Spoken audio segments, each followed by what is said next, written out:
जय गुरुजी। अथ श्री शिव महापुराणे षष्ठम्या कैलास संहिता अथ द्वितीयोऽध्यायः।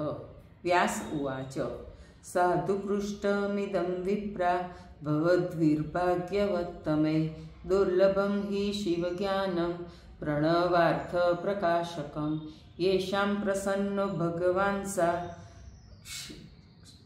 क्षाक्षुलवरायुध तेषामेव शिवज्ञानं प्रणवार्थप्रकाशकं जायते न हि सन्देहो नेतरेषामिति श्रुति शिवभक्तिविहीनानामिति तत्त्वार्थनिश्चय दीर्घसत्रे युष्माभिर्भगवानम्बिकापति उपासीत इतीदं मे दृष्टमद्य विनिश्रितं तस्माद्वीक्ष्यामि युष्माक इतिहासं पुरातनम् उमामहेशसंवाद रूपमद्रुतमस्तिका पुराखिल जगन्माता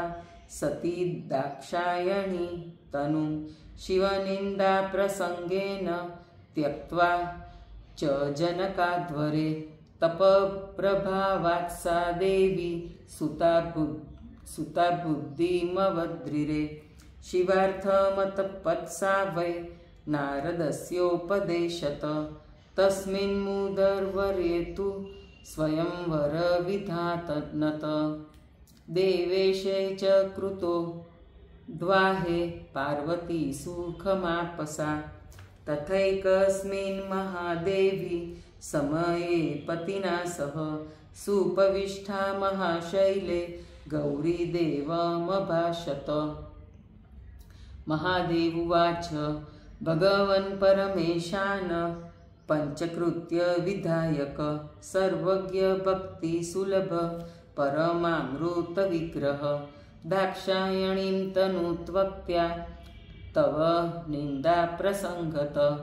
आसमद्य महेशान पुत्री हिमवतो गिरे कृपया परमेशान मत्र दीक्षा विधानत मां विशुद्धात्म तत्वस्थां कुरु नित्यं महेश्वर इति सम्प्रार्थितो देव्या देवः शीतांशुभूषण प्रत्युवाच ततो देवीं प्रहष्टेनान्तरात्मना महादेव उवाच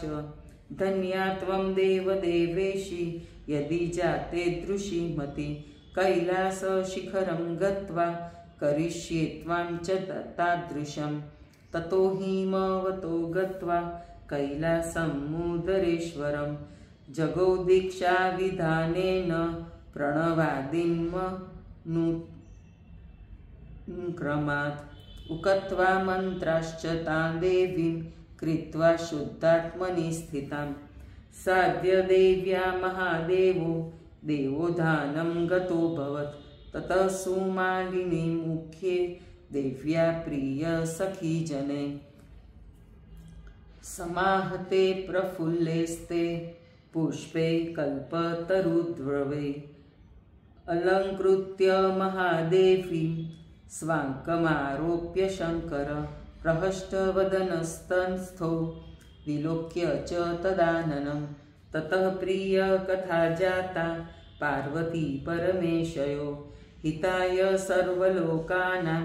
साक्षाच्युत्यर्थसंहिता तदा सर्वजगन्माता भर्तुरङ्कं समाश्रिता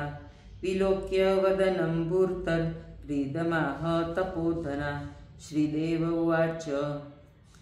उपदिष्टास्त्वया देव मन्त्रा सप्रणवामता तत्रादौ श्रोतुमिच्छामि प्रणवार्थविनिश्चितं कथं प्रणव उत्पन्न कथं प्रणव उच्यते मात्रा कति समाख्याता कथं वेदादिरुच्यते देवता कति च प्रोक्ता कथं देवादिभावना क्रिया कति विद्या प्रोक्ता व्याप्य व्यापकता कथं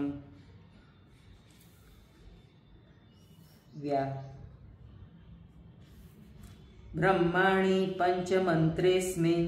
कथं तिष्ठन्त्यनुक्रमात् कलाकती समाख्याता प्रपञ्चात्मकता कथं वाच्यावाचकसम्बन्धस्थानानि च कथं शिव कोत्राधिकारी विज्ञेयो विषयक उदाहत संबन्धकोत्र विज्ञेय किं प्रयोजनमुच्यते उपासक्तु किं रूप किं वा स्थानमुपासनम् उपास्यं वस्तु किं रूपं किं वा फलमुपासितु अनुष्ठानविधि को वा पूजास्थानं च किं प्रभो पूजायां मङ्गलं किं वा ऋष्यादिकं हर न्यासजापविधि को वा पूजाविधिक्रम एतत् सर्वमहेशान समाचक्ष्व विशेषत श्रोतुमिच्छामि तत्त्वेन यद्यस्ति मयि ते कृपा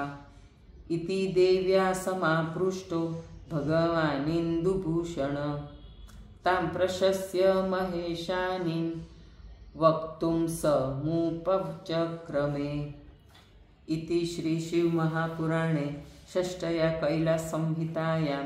देवीदेवसंवादे देवीकृतप्रश्नवर्णनं नाम द्वितीयोऽध्यायः।